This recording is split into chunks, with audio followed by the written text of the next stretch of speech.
Bienvenidos a estas clases de cálculo diferencial en varias variables. Iniciaremos haciendo un repaso de lo que son las funciones en varias variables. Luego se determinarán las derivadas parciales, aplicaciones de las derivadas parciales, derivada parcial implícita, derivadas de orden superior, la regla de la cadena, máximos y mínimos para funciones de dos variables. Comprobaremos si un punto es un máximo o un mínimo a partir de la prueba de las segundas derivadas parciales. Asimismo, realizaremos gráficas de funciones con ciertas restricciones y finalmente analizaremos una técnica de optimización de funciones llamada multiplicadores de Lagrange.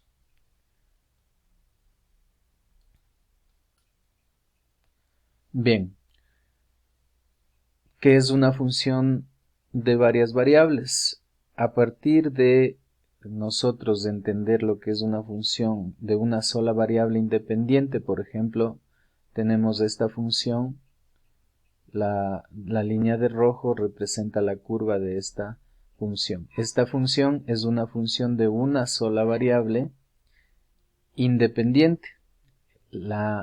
La variable x es la variable independiente. Entonces, en este caso, la función f de x igual x cubo más 2x cuadrado más 1 es una función que se grafica en el plano cartesiano, y cada punto de esta curva se dice a R2. ¿Por qué? Porque el eje X corresponde al conjunto de los reales, así como el eje Y también corresponde al conjunto de los números reales. Esa es una función de una sola variable independiente que nos sirve como base para seguir avanzando en el significado de una función de dos variables.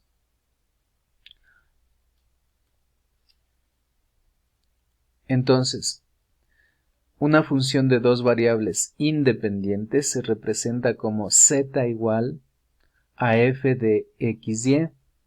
Aquí x y y son las variables independientes, mientras que z es la variable dependiente. Z se dice que depende de x y de y.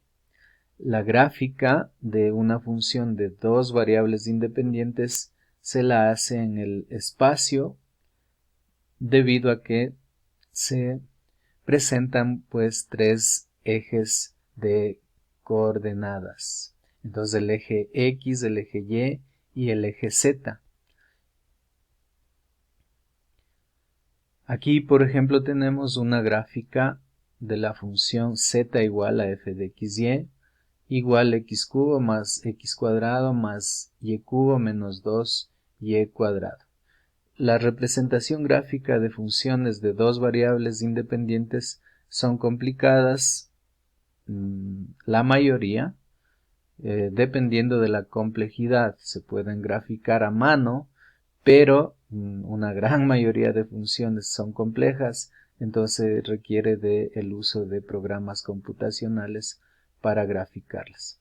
Algo que debemos notar en estas funciones de dos variables es el dominio de esta función de dos variables. El dominio es cualquier conjunto, en este caso omega, subconjunto de R2, es decir, a partir de un plano R2, nosotros tomamos un punto y lo convertimos en una variable z, lo convertimos en el valor z que representa la función. Por eso se dice que aquí omega, que es el dominio, es subconjunto de R2.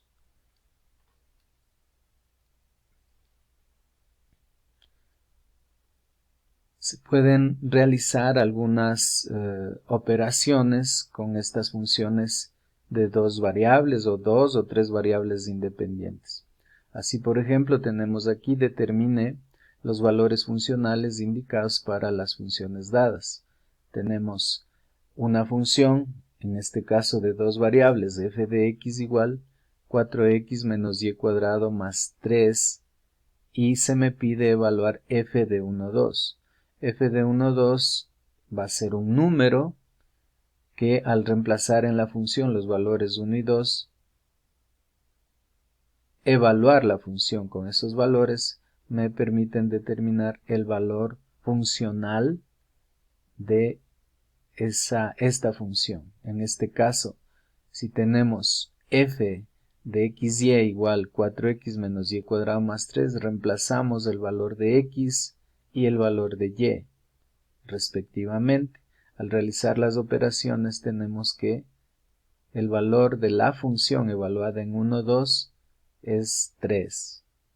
Ahora tenemos otro ejemplo. Debemos hallar g de x, y, z, que es igual a e a la 2x multiplicado 3y más z.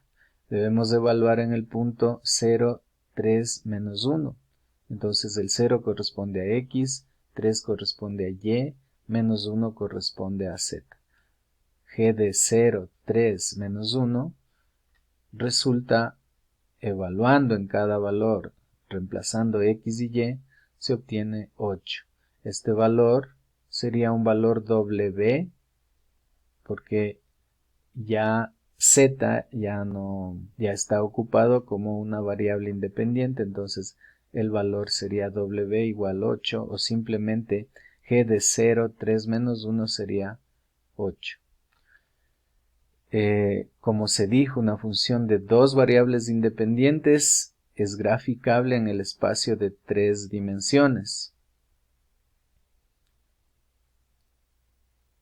Por ejemplo, para cualquier función de dos variables independientes, nosotros podemos ubicar en el eje X, en el eje Y en el eje Z a los números reales.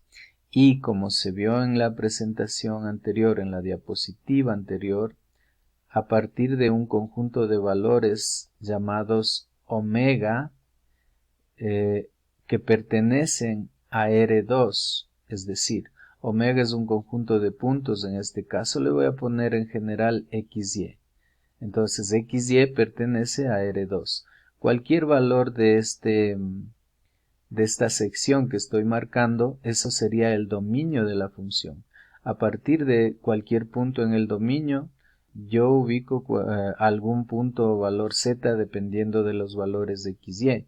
En este caso z es una función, o z vale f de x, y para cada punto del dominio voy seleccionando el valor correspondiente en z, y se obtiene pues alguna figura o alguna superficie en el espacio como esta que estoy marcando, a partir de el dominio, que sería un conjunto de puntos omega que se ubica en el plano XY. A partir de ese plano XY ubicamos cualquier punto z dependiendo de las características de la función, como tenemos por ejemplo en la presentación anterior. Esta figura es hecha en un programa computacional y sale así de manera vistosa esta figura. Entonces esta figura sería más complicada realizarla a mano. Por eso se utilizan los programas computacionales. Ahora, cuando queremos representar una función de 3 variables independientes, no es posible ubicarla o no es graficable esta función, aunque este tipo de funciones tienen mayor significado real, ya que las cantidades físicas por lo general dependen de 2 o más variables. Podríamos decir, por ejemplo, en cualquier un ejemplo simple, yo diría en una montaña, por ejemplo, tenemos las coordenadas de un punto que serían la posición x, y, z, pero además diría la temperatura. La temperatura en una altitud específica sería un valor x, y, z y la temperatura. Esta sería una función de 3 variables independientes, pero no es graficable como tenemos en la parte de arriba el ejemplo. Algunas gráficas es posible realizarlas a mano. Por ejemplo, tenemos el gráfico de planos. En el ejemplo A tenemos el plano x más y más z igual a 0. Entonces, ¿cómo vamos a graficar este tipo de planos? Hallando las intersecciones de el plano con cada uno de los ejes. Por ejemplo, si asignamos valores x, y que valen 0 en la ecuación del plano, podríamos reemplazar y se obtiene que z es igual a 1. De esta forma se obtiene un punto 1 de coordenadas 0, 0, 1. Ese punto, el punto 1, lo ubicamos en el espacio, como tenemos acá. Por ejemplo, el eje X es el eje de rojo y ese punto corresponde al punto 1, 0, 0. El punto que sería, según corresponde a para hacer la correspondencia entre este punto y lo resuelto en la parte izquierda, este punto es el punto P3 de coordenadas 1 en X, 0 en Y, 0 en Z. Esto ocurre cuando nosotros reemplazamos Y igual 0, Z igual 0 en nuestra ecuación del plano. Entonces tenemos que el valor de X vale 1. Ese es el punto 3. El punto 1 entonces corresponde al que estoy indicando en el eje Z, de coordenadas 0 en X, 0 en Y 1 en Z. Asimismo, el otro punto, el punto 2, de coordenadas 0 en X, 1 en y 0 en Z. Si nosotros unimos los tres puntos, obtenemos una parte del plano, que es el plano de celeste. Este plano intersecta o corta al espacio y hace intersección en los tres puntos, como se puede observar. Esa sería una forma de graficar un plano. Otro plano, tenemos 3x más 6y más 2z igual a 12. Entonces aquí calculamos los puntos de intersección con los ejes. Por ejemplo, cuando x vale 0 y y vale 0, reemplazando tendríamos que 2z es igual a 12, de donde z sale 6 y tenemos el primer punto 0 en x, 0 en y, 6 en z, que sería el punto que estoy indicando aquí. Asimismo, los otros puntos del punto 2 de coordenadas 0, 2, 0 se obtiene cuando x vale 0, z vale 0. Es decir, decimos si x vale 0 y z vale 0, solamente me queda 6y igual a 12, de donde y vale 2. Entonces ubicamos en y, que sería el eje de verde, las coordenadas 0 en x, 2 en y 0 en z. Asimismo, el siguiente punto, cuando y vale 0 y z vale 0, reemplazamos en la ecuación de este plano y resulta que x sale 0, que sería el punto que estoy marcando aquí. Si es que se alcanza a ver, sería el punto C. Esa es una forma de graficar, en este caso, planos, que es más sencillo dibujar a mano, pero resulta más complejo pues cuando se tienen otro tipo de funciones.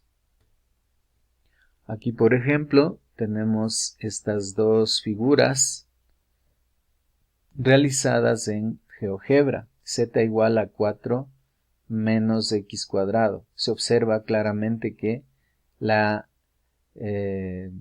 sección que hace intersección con una parte del espacio marca pues una parábola que se abre hacia abajo respecto al eje Z, que sería el eje vertical, y mientras que el eje X sería el eje marcado de rojo. En este caso, si lo inclinaríamos un poco, sería el eje horizontal. Y por último, se puede fácilmente comprobar en GeoGebra que la ecuación x cuadrado más y cuadrado más z cuadrado igual a 9 representa una esfera de radio 3. Ahora vamos a determinar lo que es una derivada parcial. Siempre se toma las derivadas ordinarias para hacer una extensión de los conceptos del cálculo a partir de una función de una sola variable, como aquí tenemos que la definición de derivada parcial es la definición de derivada simplemente es este límite. Entonces, si y es una función de una variable independiente, si y es igual a f de x, se llama derivada de f en x y se escribe f' de x al límite, el límite cuando h tiende a 0 de f de x más h menos f de x sobre h, siempre que este límite exista. Entonces, a partir de esta definición de derivada, nosotros generalizamos la definición para una función de dos variables.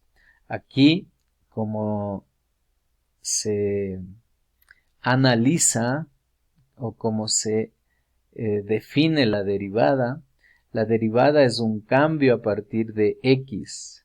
Si x cambia en el valor h, entonces si x cambia en el valor h, cuando h tiende a 0, se determina una relación entre el incremento en y, que sería el numerador, respecto al incremento en h, que sería este denominador, o el incremento en x también, que representa el numerador. Entonces, de la misma forma debemos trasladar esta definición hacia una función de dos variables. Entonces, para establecer la definición en base a la derivada ordinaria, en base a este límite, lo que debemos considerar es que z va a ser una función de dos variables. Entonces debemos a una de las dos variables hacerla una constante y luego hacer variar la otra variable o incrementar la otra variable. En este caso tenemos este límite. El límite cuando h tiende a 0 de f de x más h, b menos f de a, b. Entonces, cuando nosotros consideramos a la variable y como constante e igual al valor b, mientras x aumenta en el valor h, esa es la variación que hacemos para considerar a este límite como la derivada parcial respecto a x de la función f, o que también se dice la derivada parcial de f respecto a x evaluada en el punto AB. Entonces, de manera formal nosotros tenemos esta definición que doy lectura. Sea omega subconjunto de R2, f una función de omega en R de dos variables, x e y, que escribimos z igual a f de xy. Es decir, hasta aquí definimos una función de dos variables independientes, z igual a f de xy. Luego, si y es considerada como una constante e igual a b, entonces f de xb es una función de una sola variable x. Es una función de una sola variable porque ahora b la consideramos constante. Su derivada en x igual a es la llamada derivada parcial de f con respecto a x, la cual se denota por f sub x de AB o derivada parcial de f respecto a x en AB, y se expresa mediante el límite.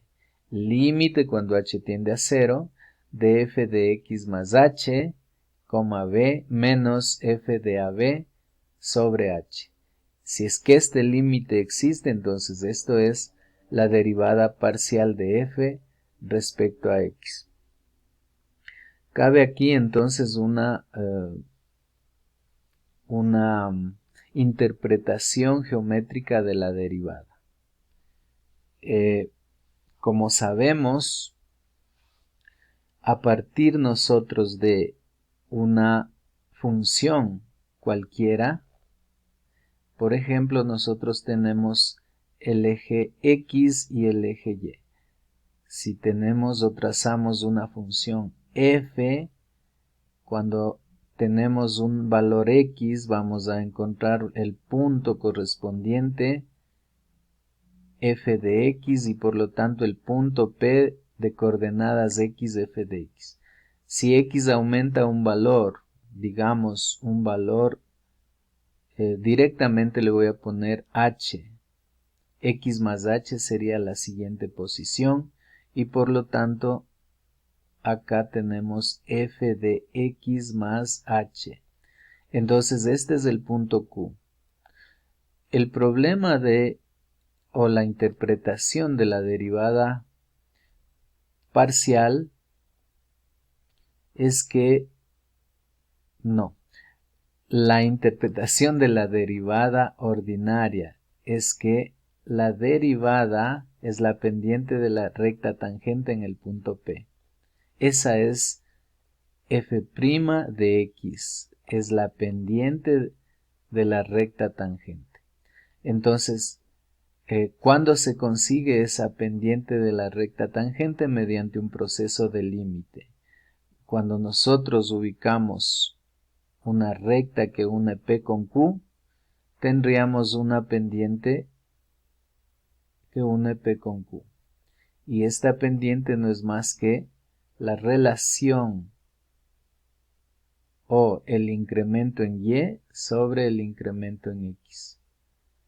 Y así hacemos que el punto Q se acerque cada vez más hasta el punto P, hasta observar que la secante que está uniendo P con Q prácticamente se va convirtiendo en una tangente, pero esto mediante un proceso de límite, o cuando h tiende a 0, entonces se dice que la pendiente de la tangente es el límite cuando h tiende a 0 de la relación delta y sobre delta x que transformando o reemplazando se tiene f de x más h menos f de x, todo esto sobre h. Entonces, debo poner aquí previamente el límite cuando h tiende a 0. Entonces ese límite es la derivada. Esta interpretación geométrica de la derivada de una sola variable se debe trasladar a un eje o al espacio, se debe trasladar al espacio. Entonces se tiene el eje X, el eje Y y el eje Z. A partir de un dominio que vamos a tener en el plano XY, encontramos un punto XY y el correspondiente valor de Z. Aquí obviamente se va a formar una figura en el espacio y cuando nosotros tomamos a partir de este valor A, a partir de este valor X y a partir del valor Y, decimos si Y es constante, entonces vamos a trazar una línea y en el espacio esa línea se convierte en un plano. Ese plano corta la figura en el espacio y esa intersección de la figura con el plano que se obtiene al hacer que y sea igual a un valor b cualquiera, entonces esos dos planos se cortan y forman esta línea, esa curva que se observa, y en el punto P vamos a obtener una tangente. Entonces la interpretación de la derivada parcial es la tangente en este punto P, o la tangente en z igual a f de x, y. Entonces la pendiente de esa recta representa la derivada parcial, obviamente manteniendo una de las variables, en este caso y, como una constante. ¿Qué es lo que se va a hacer? Un proceso similar.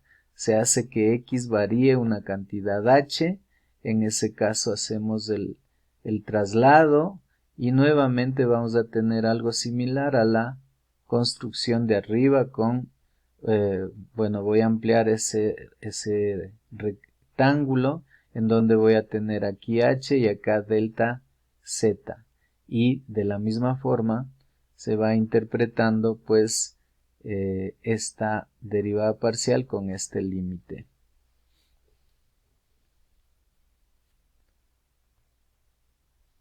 Aquí tenemos un ejemplo específico con una ecuación, con una función de dos variables que dice, bueno, este ejercicio es resuelto en GeoGebra, simplemente me he inventado la función tratando de que salga un gráfico aceptable como para observar todos sus elementos. Entonces x menos 4 al cuadrado sobre 10 menos y menos 4 al cuadrado sobre 1 más 5. Esta función es la función o la superficie que se observa en el espacio de color rojizo. Aquí tomamos un punto de coordenadas, aparentemente aquí parece el punto de coordenadas 4, 4, eso sería en el plano XY. A partir de reemplazar 4, 4 en X y en Y, se obtiene el valor correspondiente al punto A. Entonces, si mantenemos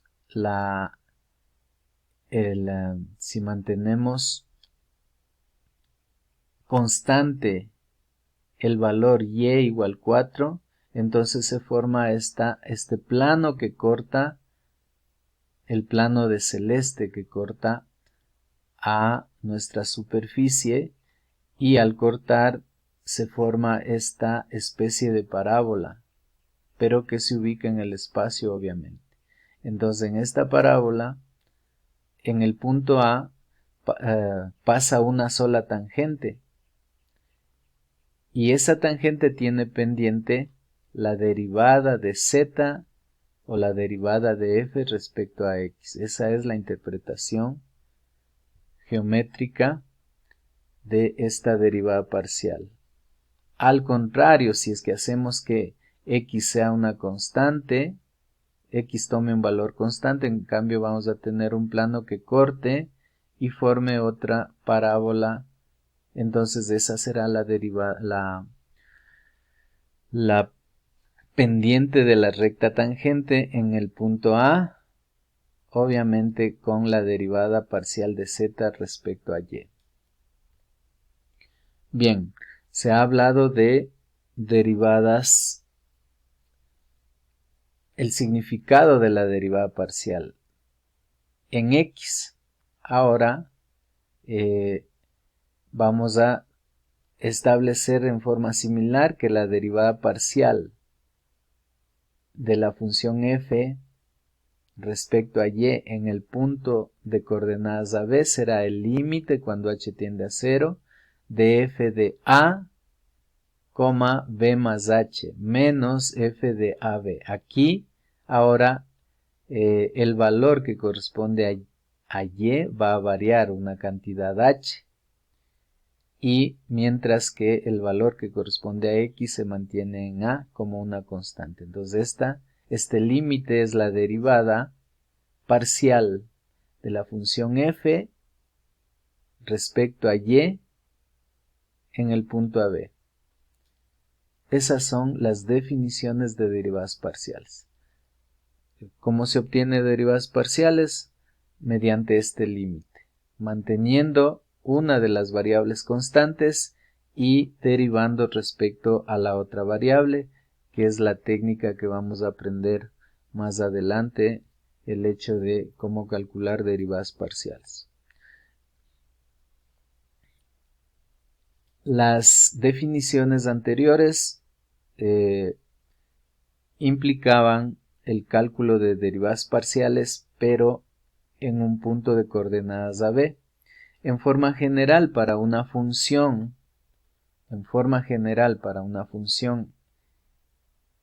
de dos variables x y, se hace el reemplazo y se dice la derivada parcial de f respecto a x evaluada en xy es el límite cuando h tiende a 0 de f de x más h, y menos f de xy sobre h. Es decir, estos dos límites representan las derivadas parciales en general para una función z igual a f de xy. Obviamente, si tengo una función de dos variables, le corresponden dos derivadas parciales, como se nota aquí, derivada parcial de f respecto a x, derivada parcial de f respecto a y. Ahora, si tenemos una función de tres variables independientes, se puede ir calculando todas sus derivadas parciales. Cuando tengo una función de tres variables, como aquí, f de x, y, z, le van a corresponder tres derivadas parciales. Derivada de f respecto a x, derivada parcial de f respecto a y, y derivada parcial de f respecto a z. En este caso, como estoy derivando respecto a x, en x es lo que tengo que hacer un aumento o incremento de más h. El resto se mantienen constantes.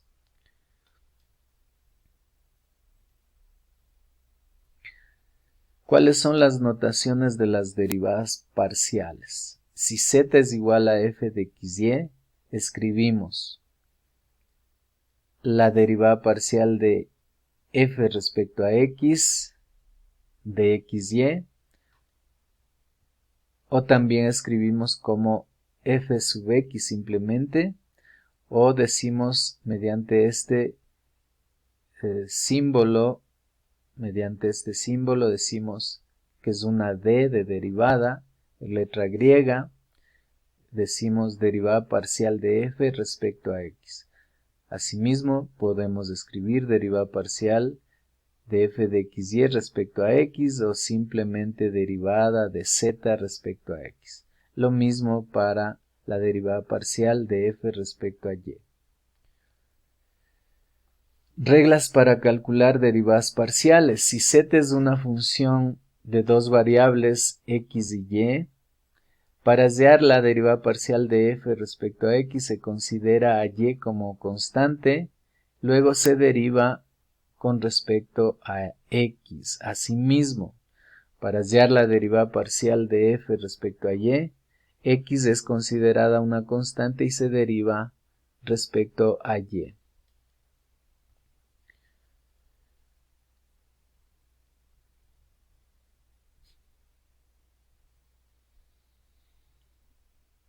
Cuando tenemos, por ejemplo, esta función de tres variables, van a existir tres derivadas parciales. Así, la derivada parcial de f respecto a x se calcula considerando z, considerando y con z como constantes y derivando respecto a x.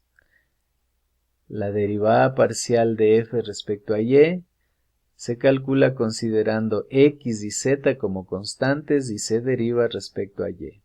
Asimismo, la derivada parcial de f respecto a z consideraremos a x y y como constantes y se derivará respecto a z. Entonces tenemos aquí unos primeros ejemplos del cálculo de derivadas parciales, que es muy simple. Simplemente debemos analizar cuál es la variable y cuál debe ser la constante. Por ejemplo, f de xy es igual a 4x cuadrado más 3y cuadrado menos 7. Considerando a y como constante y derivando respecto a x se tiene. A ver, si calculamos la derivada de f respecto a x, x es quien varía y y debe ser una constante, entonces acá en la función derivo solamente respecto a x. Entonces la derivada de 4x cuadrado respecto a x es 8x y la derivada de 3y cuadrado es una constante porque y se considera constante cuando derivo parcialmente respecto a x, entonces esto es 0 y asimismo la derivada parcial respecto a x de 7 es 0 porque 7 es una constante. Ahora la derivada parcial de f respecto a y esta derivada parcial es 0 y respecto a y esta derivada parcial resulta 6y y la derivada de esta constante resulta simplemente 0, por lo que la derivada parcial de f respecto a y es 6.